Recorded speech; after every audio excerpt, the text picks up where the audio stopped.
The अनइनविटेड 2009 की एक psychological horror suspense movie. इस तरह की फिल्में बहुत कम बनती है जिसका सस्पेंस इतना ज़्यादा दमदार हो कि आपका दिमाग हिला दे। तो चलिए शुरू करते हैं।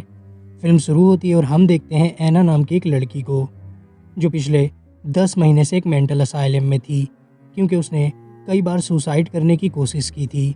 वजह थी उसकी माँ की मौत। ऐना की माँ की मौत एक बोट हाउस में आग लगने की वजह से हुई थी।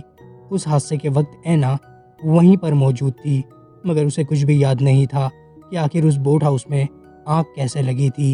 अपनी माँ की मौत का इतना गहरा सदमा पहुंचा था उसे कि उसकी याददाश्त चली गई थी और तभी से ऐना उस मेंटल असाइलम में थी जहां उसका इलाज चल रहा था। 10 महीने बाद ऐना को उस मेंटल असाइलम से डिस्चार्ज कर दिया जाता है, मगर एक औरत ऐना को उस असाइलम से बाहर जाने से रोकती है। वो कहती है कि अब वो अपनी कहानी किसे सुनाएगी। ऐना उसे इग्नोर करती है और बाहर निकल जाती है। ऐना के पिता उसे पिकअप करने के लिए आए थे। ऐना उनके साथ अपने घर पहुंचती है जहां वो अपने पिता की गर्लफ्रेंड रेचल से मिलती है। ऐना रेचल को बिल्कुल भी पसंद नहीं करती थी क्योंकि रेचल 1 साल पहले उन्हीं की घर में एक नर्स का काम करती थी। असल में ऐना की माँ बहुत ज़्यादा बीमार रहती थी और उसी की देखभाल करने के लिए रेचल को बतौर नर्स काम पर रखा गया था। मगर ऐना की माँ की मौत के बाद रेचल और उसके पिता का अफेयर हो गया था और अब रेचल उन्हीं की घर में रह रही थी। जिसके बाद ऐना अपने बोट हाउस जाती है। ये वही बोट हाउस था जहां आग लगने की वजह से ऐना की माँ की मौत हुई थी। उस बोट हाउस पर ऐना को उसकी बड़ी बहन एलेक्स मिलती है। दोनों बहुत टाइम बाद मिले थे, इसलिए दोनों में लंबी बातचीत चलती है और इसी बातचीत में एलेक्स ऐना को बताती है कि रेचल और उसके पिता का अफेयर उनकी माँ की मौत के बाद नहीं बल्कि बहुत पहले से चल रहा था। तो ऐसा हो सकता है कि बोट हाउस में रेचल ने ही आग लगाई हो ताकि उनकी माँ की मौत के बाद वो उनके पिता के साथ उस घर में आराम से रह सके। फिल्म आगे चलती है और अगले सीन में ऐना का बॉयफ्रेंड मैट उससे मिलने के लिए आता है। वो ऐना को बताता है कि जिस रात बोट हाउस में आग लगी थी और उसकी माँ की मौत हुई थी, उस रात वो वहीं पर था और उसने सब कुछ देखा था। मगर वो ऐना को कुछ बताए उससे पहले ही वहाँ रेचल आ जाती है और रेचल को देखकर मैट बिना कुछ बताए वहाँ से चले जाता है क्योंकि रेचल मैट को बिल्कुल भी पसंद नहीं करती थी। वक्त बीतते जाता है और जैसे जैसे वक्त बीत रहा था दोनों बहनों का रेचल पर शक और भी गहरा होने लगा था। उन्हें पूरा यकीन होने लगा था कि रेचल ने ही उनकी माँ की हत्या की है, मगर ये साबित करने के लिए उन्हें सबूत चाहिए। इसीलिए दूसरे दिन ऐना रेचल के साथ शॉपिंग पर जाती है और दूसरी तरफ एलेक्स घर में रेचल के सामान की तलाशी लेती है ताकि उनके हाथ कुछ सबूत लग सके। दूसरी तरफ ऐना और रेचल एक कैफेटेरिया में बैठे होते हैं जहां ऐना को वो 3 बच्चे दिखाई देते हैं जिन्हें वो पहले भी अपने सपने में देख चुकी थी, मगर अगले ही पल वो बच्चे वहां से गायब हो जाते हैं। सीन कट होता है और अगले सीन में वो लोग शॉपिंग मॉल में जाते हैं जहां ऐना की नज़र मैट पर पड़ती है। मैट उसी शॉपिंग मॉल में काम करता था। ऐना उसका पीछा करती है और उससे पूछती है कि उस दिन वो उसे क्या बताने वाला था। ये बात करने की सही जगह नहीं थी, इसीलिए दोनों प्लान बनाते हैं रात को एक जगह पर मिलने का। और तभी रेचल वहाँ पर आ जाती है और दोनों को एक साथ देख लेती है। जब वो लोग घर वापस आते हैं तब एलेक्स ऐना को बताती है कि उसे रेचल के सामान से बहुत सारी बेहोशी की दवा मिली है, मगर रेचल को बेहोशी की दवा का क्या काम। फिल्म आगे चलती है और रात के वक्त ऐना अपनी बहन एलेक्स के साथ मैट से मिलने के लिए जाती है। दोनों काफ़ी देर इंतज़ार करते हैं मगर मैट उनसे मिलने के लिए नहीं आता, तो दोनों घर वापस चली जाती हैं और जाकर सो जाती हैं। उस रात फिर से ऐना को उन 3 बच्चों का सपना आता है। सीन कट होता है और अगली सुबह मैट की लाश मिलती है उसी जगह से जहां वो लोग मिलने वाले थे। मैट कुछ बताने वाला था उस रात के बारे में जो शायद रेचल के बारे में था, इसीलिए रेचल ने ही मैट को मारा है ऐसा ऐना और एलेक्स को लगता है क्योंकि ऐना और मैट मिलने वाले थे। ये बात रेचल को पता थी और रेचल मैट को पसंद भी नहीं करती थी।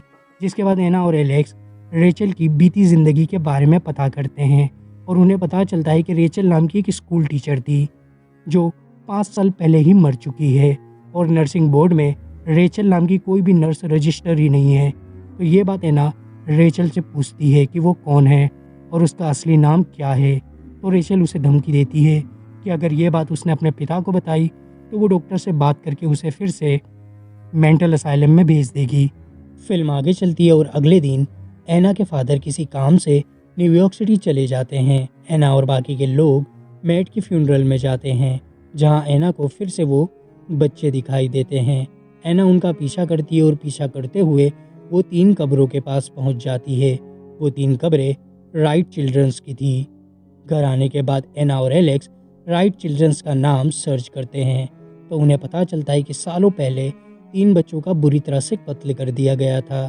उन बच्चों का कत्ल उन्हीं की केयरटेकर 19 साल लड़की मिल्ड्रेड कैम्प ने किया था। साथ ही साथ उन्हें ये भी पता चलता है कि मिल्ड्रेड कैम्प का राइट चिल्ड्रंस के पिता के साथ अफेयर था और उनकी माँ भी एक हादसे में मारी गई थी और मिल्ड्रेड कैम्प अब तक पकड़ी भी नहीं गई है।